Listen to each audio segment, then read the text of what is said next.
Hey Joss, I have a question for you. Do you know how these Snapchat filters work? Like behind the scenes? I have no idea. Well, do you think you could find out? You got it.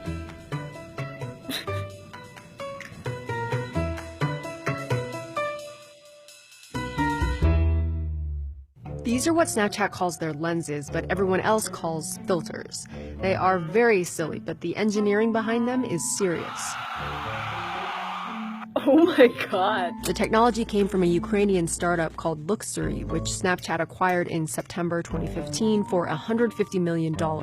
That's reportedly the largest tech acquisition in Ukrainian history. Their augmented reality filters tap into the large and rapidly growing field of computer vision.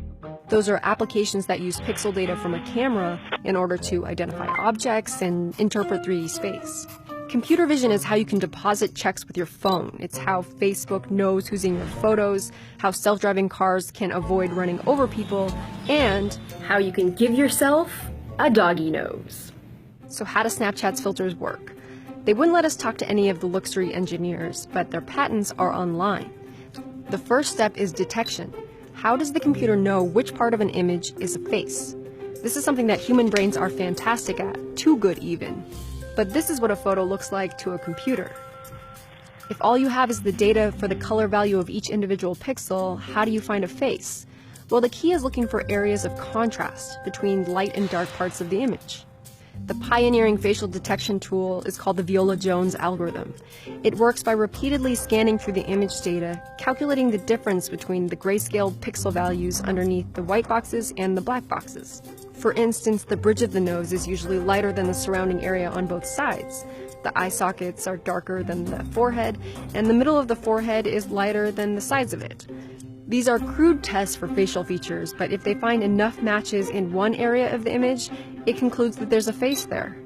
This kind of algorithm won't find your face if you're really tilted or facing sideways, but they're really accurate for frontal faces, and it's how digital cameras have been putting boxes around faces for years. But in order to apply this virtual lipstick, the app needs to do more than just detect my face. It has to locate my facial features. According to the patents, it does this with an active shape model, a statistical model of a face shape that's been trained by people manually marking the borders of facial features on hundreds, sometimes thousands of sample images. The algorithm takes an average face from that trained data and aligns it with the image from your phone's camera, scaling it and rotating it according to where it already knows your face is located. But it's not a perfect fit, so the model analyzes the pixel data around each of the points, looking for edges defined by brightness and darkness. From the training images, the model has a template for what the bottom of your lip should look like, for example. So it looks for that pattern in your image and adjusts the point to match it. Because some of these individual guesses might be wrong, the model can correct and smooth them by taking into account the locations of all the other points. Once it locates your facial features, those points are used as coordinates to create a mesh.